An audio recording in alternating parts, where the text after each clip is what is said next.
Hello మిత్రులారా, మీకు ఇప్పుడు ఒక కథ చెబుతాను, వినండి.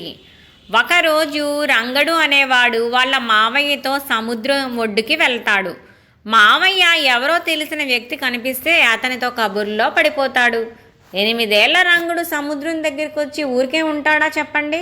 కాసేపు నీళ్ళల్లో తడిశాడు. ఇంతలో ఒడ్డున ఓ తాబేలు కనిపించింది. దాంతో అక్కడే కూలబడి చూస్తూ మురిసిపోతూ ఉంటాడు. తాబేలు తల లోపలికి పెట్టేసుకుంది. పెంకులాంటి ఆ కవచం మాత్రమే బయటికి కనిపిస్తుంది.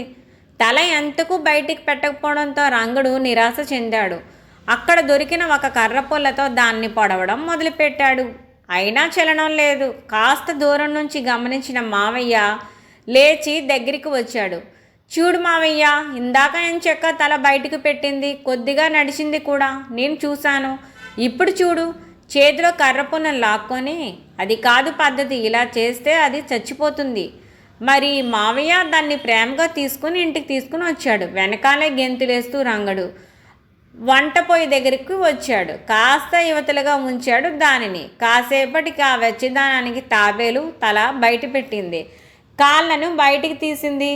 నెమ్మదిగా ప్రాకడం మొదలుపెట్టింది. భలే భలే ఆనందం కలిగింది రంగడికి. తాబేళ్ళు అంతే, మనుషుల్లాగే మొండి, బలవంతం పెట్టకూడదు, నెమ్మదిగా మచ్చిక చేసుకోవాలి, ప్రేమ చూపించాలి, అర్థమైందా అన్నాడు మావయ్య.